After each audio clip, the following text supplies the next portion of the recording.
Dry clay വെച്ച് ഇതുപോലെ ക്യൂട്ടായിട്ടുള്ളൊരു ഡ്രിങ്ക് ഡിഷ് ഉണ്ടാക്കിയാലോ. Hi hello, welcome back to magic petals. ഇന്ന് നമ്മൾ ഉണ്ടാക്കാൻ പോകുന്നത് ഒരു ക്യൂട്ട് മിനി ഡ്രിങ്ക് ഡിഷാണ്. നിങ്ങളുടെ കയ്യിലുള്ള ഏതെങ്കിലും ഒരു എയർ ഡ്രൈ ക്ലേ എടുക്കുക.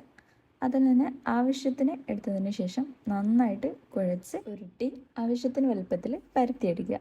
പരത്തിയെടുത്ത ക്ലേയുടെ ചുറ്റിലും കുറച്ച് കട്ടിയിൽ ക്ലേ വീഡിയോയിൽ കാണുന്നത് പോലെ നീളത്തിൽ ഉരുട്ടിയെടുത്ത് വീഡിയോയിൽ കാണുന്നത് പോലെ പരത്തിയെടുത്ത ക്ലേൻ്റെ മുകളിലേക്ക് ജോയിൻ്റ് ആക്കി കൊടുക്കുക. ഇത്രയും ചെയ്ത് കഴിഞ്ഞാൽ ഇതൊരു ഡ്രിങ്ക് ഡിഷിൻ്റെ ഷേപ്പായി.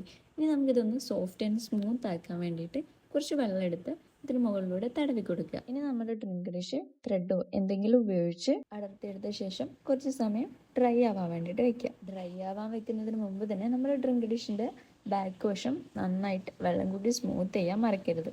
ഇനി ഡ്രിങ്ക് ഡിഷ് എടുത്ത് നമ്മുടെ കയ്യിലുള്ള എന്തെങ്കിലും കാർഡ്ബോർഡ് കഷ്ണത്തിലോ എന്തെങ്കിലും ഒരു ബേസിൽ വെച്ച ശേഷം ഉണക്കാൻ വേണ്ടിയിട്ട് മാറ്റി വെക്കാം. ഉണങ്ങിയ ഡ്രിങ്ക് ഡിഷ് എടുത്ത് പെയിൻറ്റ് ചെയ്ത് കഴിഞ്ഞാൽ പിന്നെ നമ്മുടെ ക്യൂട്ടായിട്ടുള്ള ഡ്രിങ്ക് ഡിഷ് സെറ്റ് ആവും.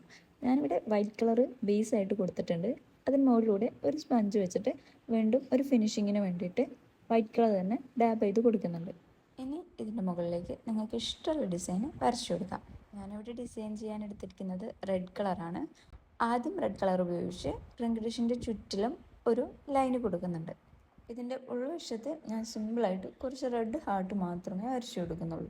നിങ്ങളുടെ മൈൻഡിൽ വേറെ എന്തെങ്കിലും ഡിസൈൻസ് ഉണ്ടെങ്കിൽ അതിനനുസരിച്ച് ചെയ്ത് കൊടുക്കാം. ഇതിന് കുറച്ചുകൂടെ ഭംഗി വരാൻ വേണ്ടിയിട്ട് ഞാൻ ആക്രിലിക് പെയിൻറ്റിൻ്റെ ഗോൾഡൻ കളർ പൗഡർ എടുത്തിട്ട് ബോർഡറിലൂടെ ഒന്ന് സ്മഡ് ചെയ്ത് കൊടുക്കുന്നുണ്ട്. ഇനി ഡ്രിങ്ക് ഡിഷ് മേക്കിങ്ങിൻ്റെ ലാസ്റ്റ് സ്റ്റെപ്പാണ് ഇതൊന്ന് വാർണിഷ് ചെയ്ത് കൊടുക്കാം. എൻ്റെ കയ്യിൽ വാർണിഷ് ഇല്ലാത്തതുകൊണ്ട് ഞാൻ എൻ്റെ കയ്യിലൊരു പശ വെച്ചിട്ട് വാർണിഷ് ചെയ്ത് കൊടുക്കുന്നുണ്ട്. ഇതാണ് നമ്മുടെ ക്യൂട്ട് ഡ്രിങ്ക് ഡിഷിൻ്റെ ഫൈനൽ ലുക്ക്. ഈ നമ്മുടെ ക്യൂട്ട് ഡ്രിങ്ക് ഡിഷിലേക്ക് നിങ്ങൾക്ക് ഇഷ്ടമുള്ള ആക്സസറീസോ എന്തെങ്കിലുമൊക്കെ ഇട്ട് വയ്ക്കാം. അപ്പോൾ വീഡിയോ ഇഷ്ടപ്പെട്ട സബ്സ്ക്രൈബ് ചെയ്യാൻ മറക്കരുത്. അടുത്തൊരു വീഡിയോ ആയിട്ട് വരാം. അതുവരേക്കും ബൈ.